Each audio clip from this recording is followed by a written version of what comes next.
Bien-aimés dans le Seigneur, bon après-midi. Bienvenue sur la radio Menorah et Yeshua. Bienvenue dans l'Avenir en Christ, votre émission hebdomadaire du lundi au vendredi, votre émission quotidienne du lundi au vendredi, mes bien-aimés. Que la paix de notre Seigneur Jésus-Christ qui surpasse toute intelligence repose sur chacun d'entre nous. Amen.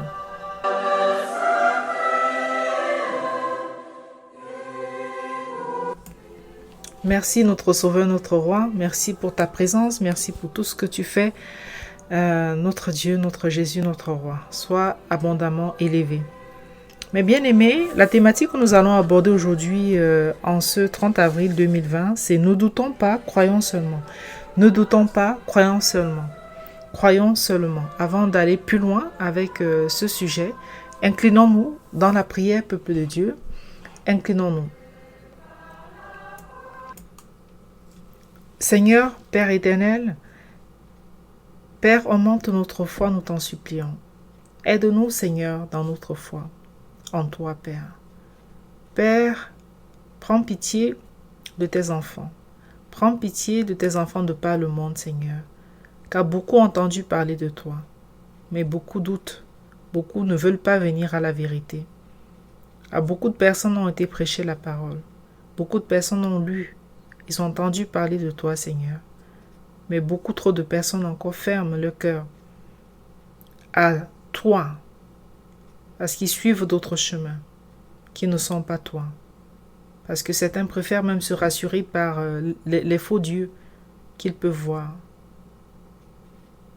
Seigneur, notre Dieu, notre Roi, nous avons foi en toi. Augmente cette foi, notre Dieu, notre Roi. Et permet qu'à travers cela, davantage de personnes puissent être touchées et puissent venir à toi. Père éternel, je te prie vraiment pour que tu touches de plus en plus de personnes dans le monde entier, Père, pour la gloire de ton Saint-Nom. Que beaucoup de personnes viennent à toi, Père. Seigneur, ce ne sera pas par notre force, ce ne sera pas par ce qui aura été prêché, ce ne sera pas par les versets bibliques partagés, mais ce sera parce que toi, tu les auras touchés, Père. Nous ne sommes que des canaux que tu peux utiliser si tu le veux. Père éternel, notre Dieu, enseigne-nous, Père, ce que nous devons faire. Enseigne-nous tes voies, Père. Enseigne-nous tes statuts. Garde-nous dans le creux de ta main. Pardonne-nous nos péchés, Seigneur. Bénis tes servantes, vraiment qui travaillent pour toi dans le monde entier. Bénis tes serviteurs, Seigneur, notre Dieu. Père, bénis la France, bénis le Cameroun, bénis les États-Unis, bénis Israël, Seigneur. Bénis également la Chine, Père, afin qu'elle sorte de son idolâtrie très poussée. Seigneur, notre Dieu, notre Roi, sois élevé, sois glorifié, à tout jamais. Amen. Amen, mes bien-aimés. J'espère que ça va, que vous allez bien. Car vraiment que le Seigneur vous soutienne et qu'il vous conforte, mes bien-aimés. Ne doutons pas, croyons seulement. C'est notre thématique d'aujourd'hui. Nous allons tout de suite partager un passage dans la Bible qui montre un très grand exemple du doute qui peut saisir du Seigneur. Il y a un de ses disciples qui a fortement douté. Beaucoup de personnes connaissent Thomas, n'est-ce pas? Beaucoup de personnes le connaissent. Et il y a même une expression qui dit « Je suis Thomas », c'est-à-dire que si je ne vois pas, je ne crois pas. Être Thomas, c'est une expression familière qui est utilisée pour dire si ne pas croire si on n'a pas vu. Ne pas croire si on n'a pas vu. Et pourtant, le Seigneur nous enseigne justement de croire même si on ne voit pas. Puisqu'il va dire à la fin de cet échange avec Thomas, « Heureux ceux qui ont cru sans voir. » Heureux ceux qui ont cru sans voir. Mais bien aimés, ne doutons pas, croyons seulement. Nous allons voir comment est-ce que le doute est quelque chose d'extrêmement pernicieux. Le doute, c'est quelque chose qui peut venir ternir notre relation avec le Seigneur, nous empêcher de voir beaucoup de belles choses. Parce que le doute s'est installé. On va prendre des exemples concrets. Mais avant, Partageons donc la parole qui se trouve, on commence déjà par Jean 20, des versets 19 jusqu'au 31e verset. Nous allons commenter et ensuite nous partagerons le deuxième passage d'aujourd'hui.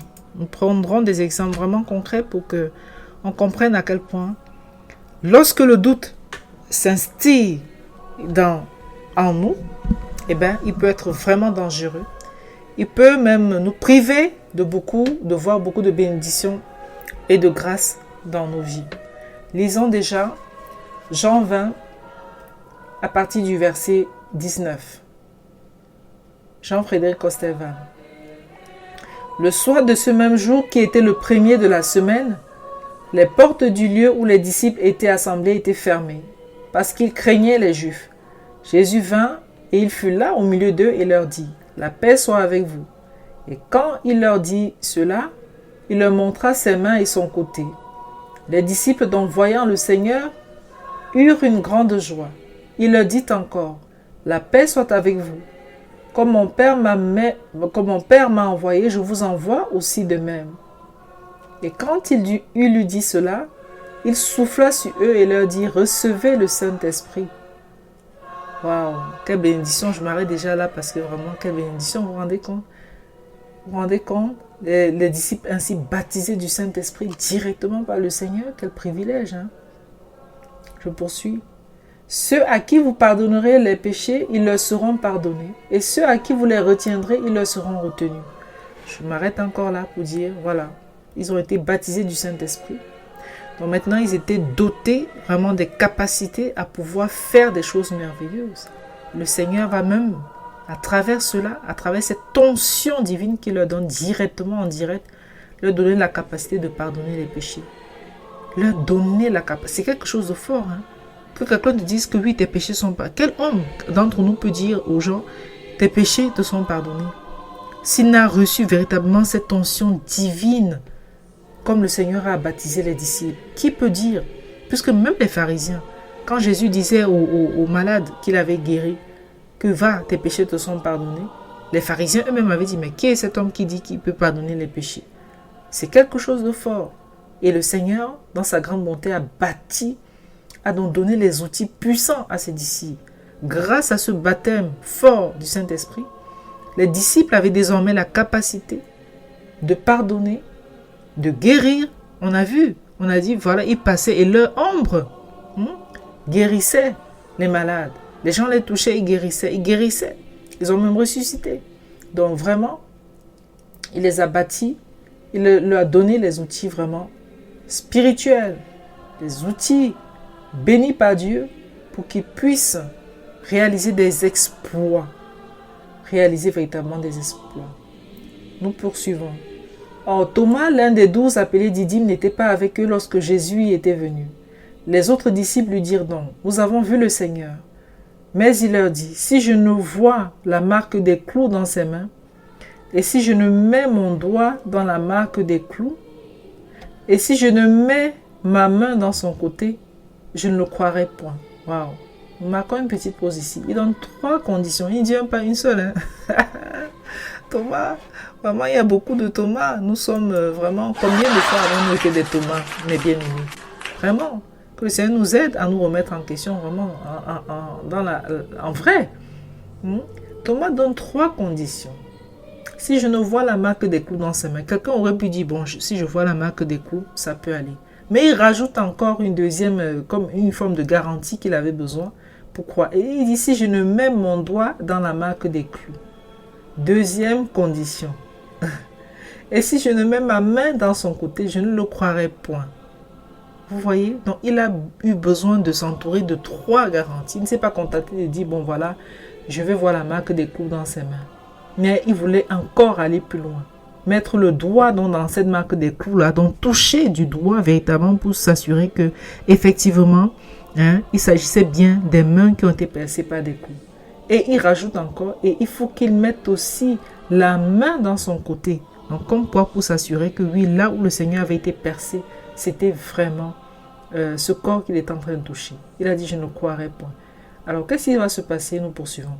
8 jours après, comme ses disciples étaient encore dans la maison et que Thomas était avec eux, Jésus vint, les portes étant fermées, il fut là au milieu d'eux et leur dit: la paix soit avec vous.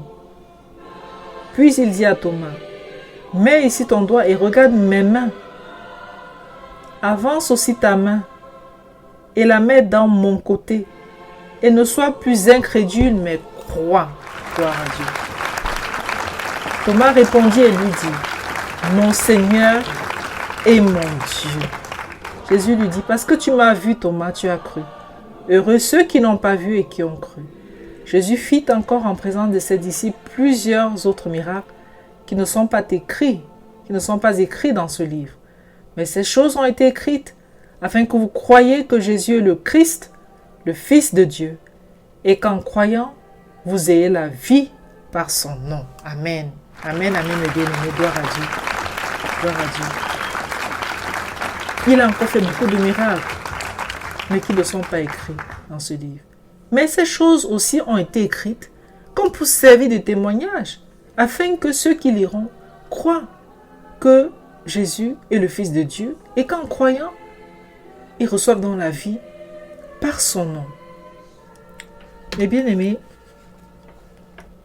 Thomas est quelqu'un qui ressemble beaucoup en réalité à la plupart des hommes sur cette terre. Il y a en chacun de beaucoup de personnes, en tout cas des Thomas. Vous voyez, Thomas a cheminé avec le Seigneur Jésus. Il a vu faire ses miracles. Le Seigneur l'a choisi pour être de ceux de ses disciples. Nulle part dans la Bible, on a dit que Thomas n'aimait pas Jésus, non. Thomas a aimé le Seigneur. Il a marché avec lui. Ce n'est pas Thomas qui va trahir le Seigneur. Ce n'est pas lui. Thomas, c'est quelqu'un qui pose aussi parfois des questions ou alors il donne des observations et des remarques que beaucoup de personnes auraient pu faire. Thomas, c'est le disciple qui ramène un peu une forme de commun, de perception commune par d'autres personnes dans la relation que les disciples ont pu avoir avec le Seigneur. Vous voyez, on sait qu'il y a Pierre qui avait son caractère impétueux, etc. Mais Thomas, il pose parfois des questions. Quand par exemple le Seigneur, lors du dernier repas, il dira par exemple au Seigneur: mais comment le chemin dont le Seigneur est en train de parler, comment eux vont faire pour atteindre dans ce chemin-là?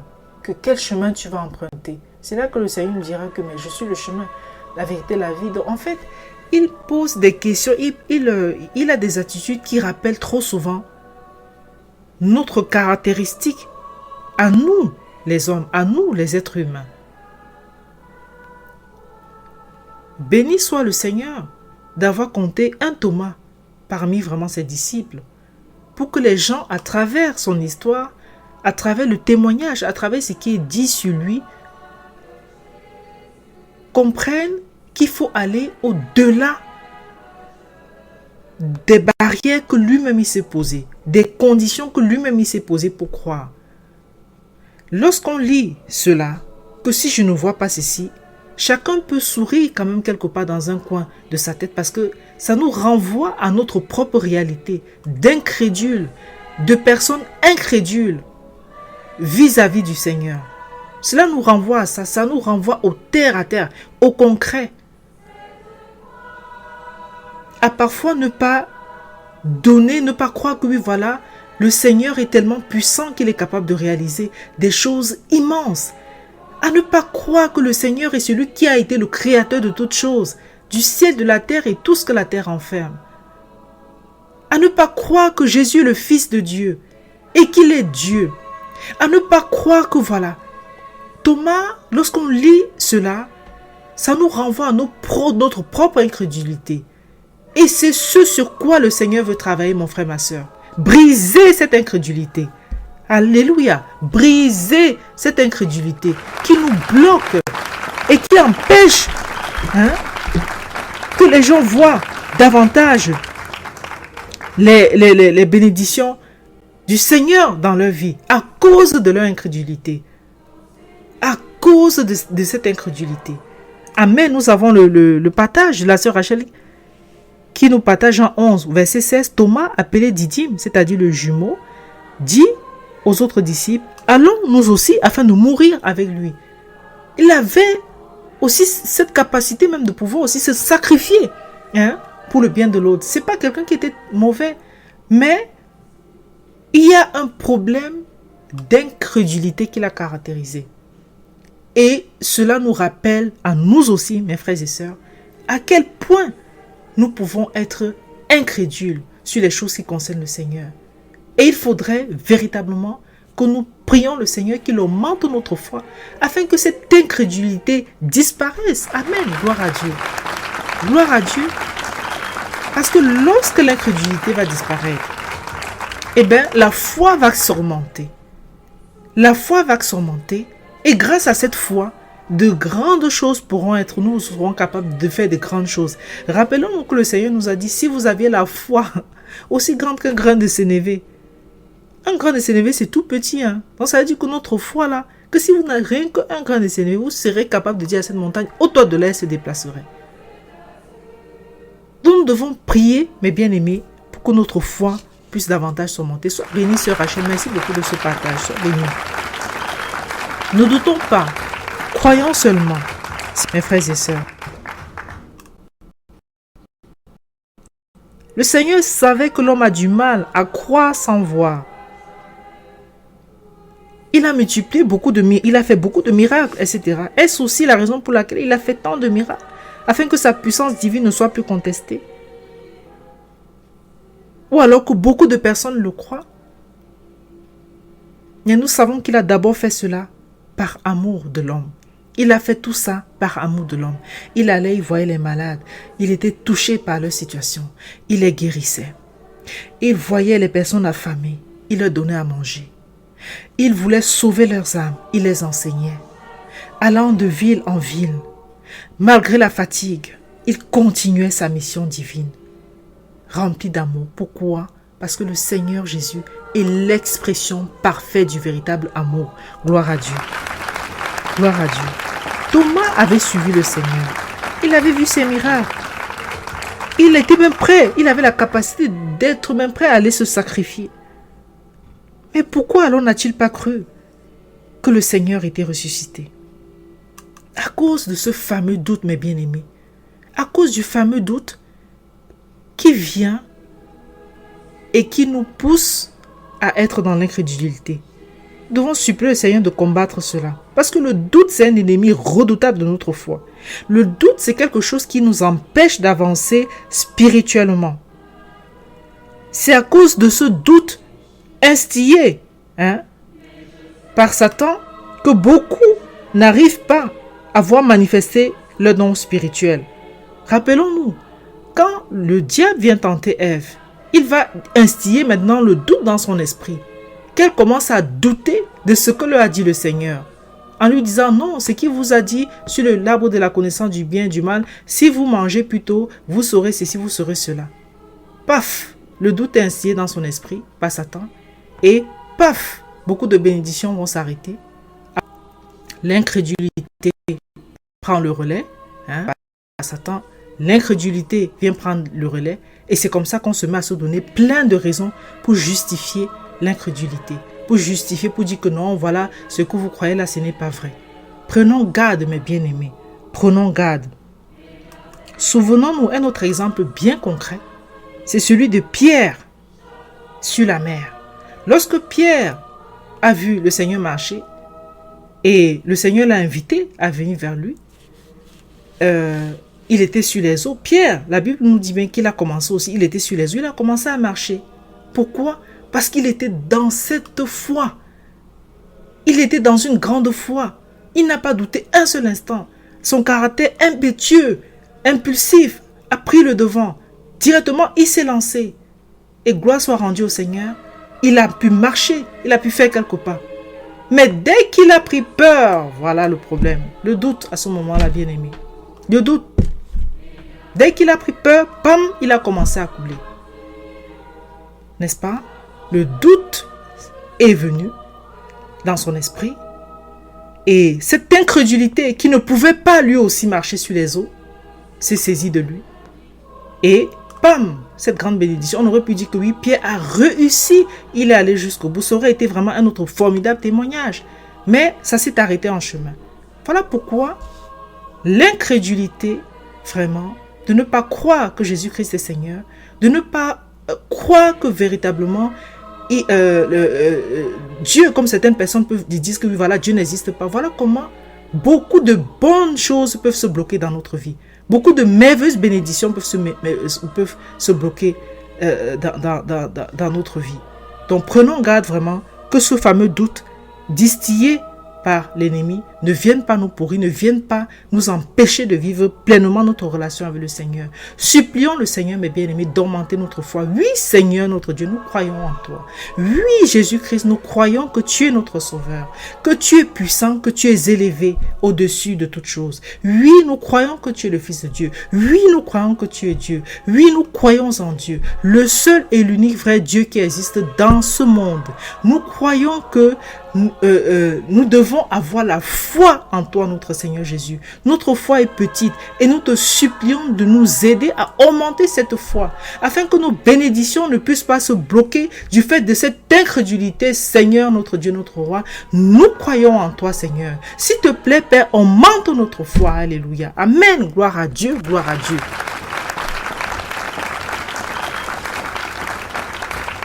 Nous devons croire même sans voir. Nous devons croire même sans voir. Heureux celui qui a cru sans voir, a dit le Seigneur face à Thomas. Heureux ceux qui n'ont pas vu et qui ont cru. Nous devons croire même sans voir. Pourquoi? Grâce à la foi. La foi, rappelons-nous, est la ferme assurance des choses que nous ne voyons pas. Comme nous allons le voir tout de suite dans le deuxième partage d'aujourd'hui, qui se trouve dans Hébreux 11, des versets 1 à 9. Après cela, Jésus se fit encore voir aux disciples près de la mer. Hébreux 11... Non, ce n'est pas celui-là.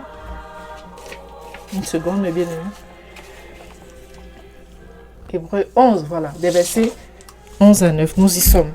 Après cela, la foi est une vive représentation des choses qu'on espère et une démonstration de celles qu'on ne voit point. Je m'arrête d'abord là pour rendre gloire à Dieu.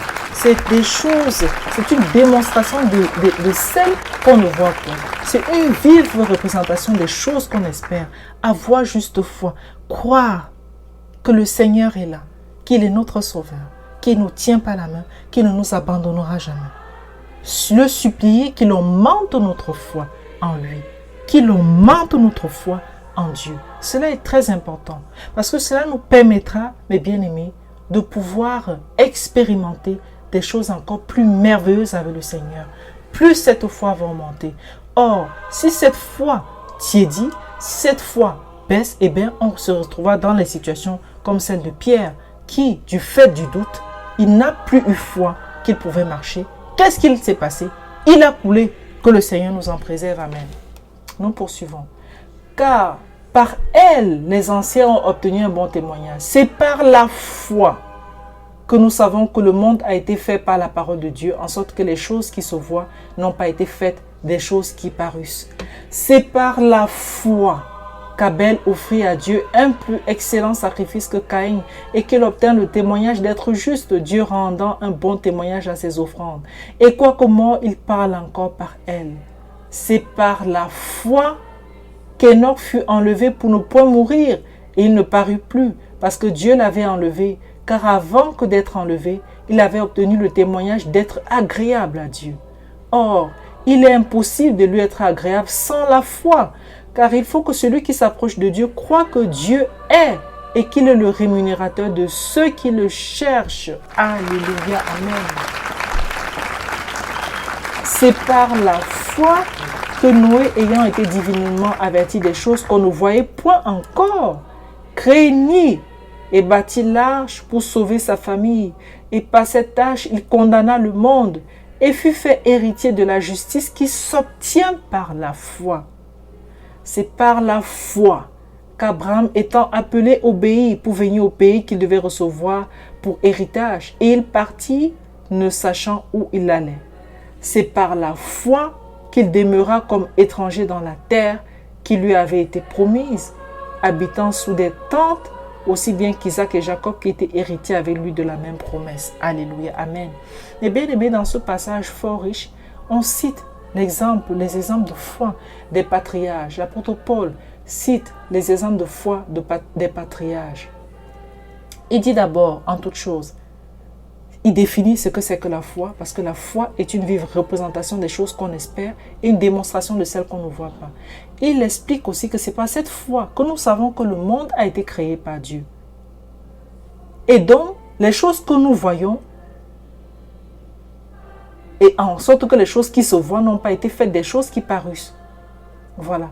Les choses que nous voyons là ont été faites des choses qui ne paraissent pas. Voilà. C'est ce que l'apôtre Paul veut dire ici. On peut se dire, oui, voilà. Des personnes peuvent se dire, mais il est où ce Dieu-là? Où est-ce qu'il est? Où est-ce qu'il est? Mais nous voyons l'arbre, nous voyons les êtres humains, nous voyons les fleurs, nous voyons la mer, nous voyons toutes ces choses-là, nous les voyons, c'est bien palpable. Mais pour des personnes incrédules, ils peuvent se dire que, mais où est ce Dieu? On dit qu'il a fait ces choses, où est ce Dieu? Mais nous, les enfants du Seigneur, nous avons la foi que c'est lui, effectivement, qui les a fait. Et on n'a pas besoin de le voir. Nous savons qu'il est partout. Le ciel ne peut pas le contenir. La parole de Dieu le dit. Salomon le dit au moment où il dédicaçait le temple. Il dit que est-ce que même les cieux peuvent te contenir? Même les cieux ne peuvent pas le contenir. C'est-à-dire, il est partout. Il est partout. Nous qui avons cru au Seigneur, nous savons qu'il est là. Et parfois, dans sa grande miséricorde, il se manifeste encore à ses enfants physiquement. Comme encore hier, je le bénis, il m'a fait la grâce par ce songe. Comme il a fait à d'autres. J'ai des sœurs qui ont vu. Il y a la sœur Rachel qui l'a vu par songe sur les nuées. Il y a le frère Jacques à un moment donné et bien d'autres exemples. Physiquement, il peut se rapprocher pour qu'on puisse le voir.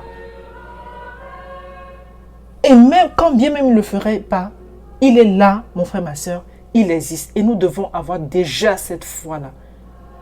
En se rappelant encore que ce n'est pas la foi qu'Abel a eu un excellent témoignage de ses offrandes qu'il a adressées au Seigneur. Ce n'est pas la foi qu'Enoch a été enlevé pour ne pas mourir. Ce n'est pas la foi que Noé, divinement averti des choses que les autres personnes ne voyaient pas, a construit l'arche pour pouvoir préserver les vies de sa famille et des animaux.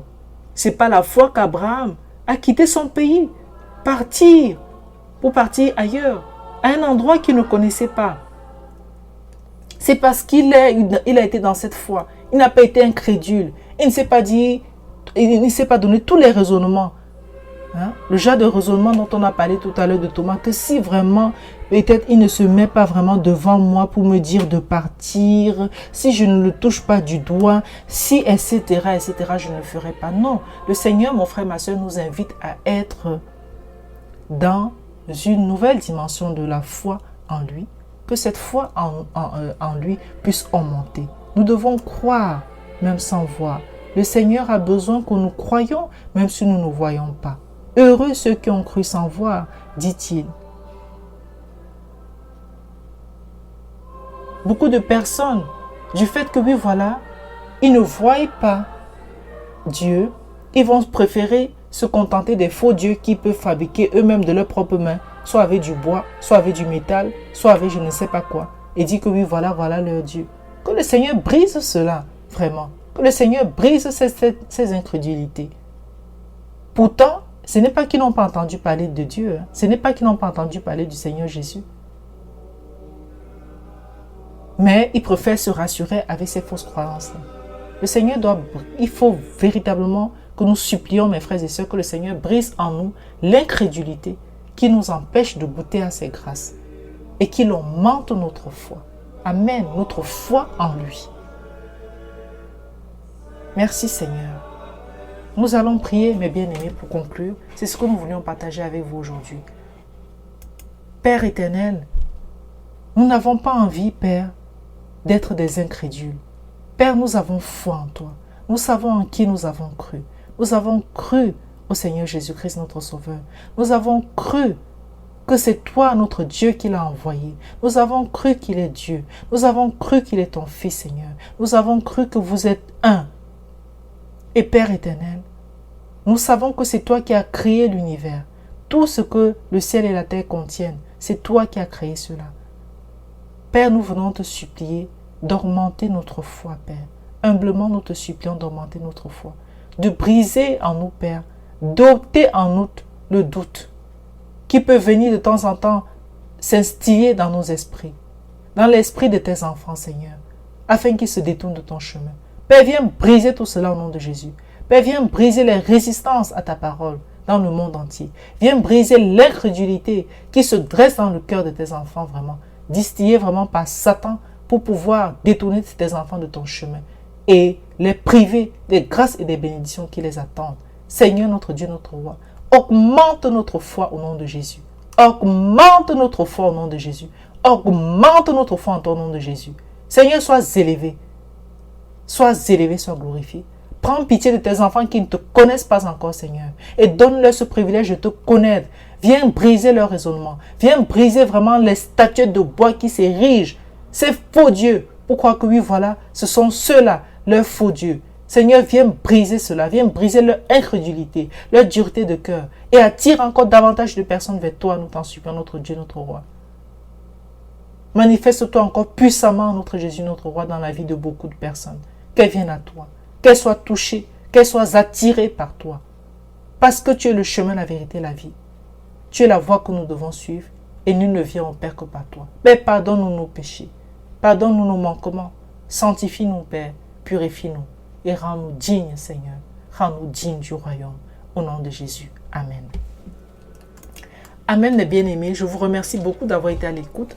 Vous retrouverez demain, dès 10h, la sœur Rachel dans l'émission Les Matinales de Rachel. Et samedi 10h, la sœur Esther dans la révélation du Messie. Dimanche 14h, le chauffard. Je vous remercie d'avoir été à l'écoute. Et revoyons-nous, si le Seigneur permet, dès demain pour une nouvelle émission de l'avenir en Christ à partir de 16h, heure de France. Que la paix de notre Seigneur nous garde. Reste avec nous. Amen. Merci beaucoup d'avoir été là, mes bien-aimés. Merci beaucoup. Et à demain, si bête à Dieu. Merci. Au revoir.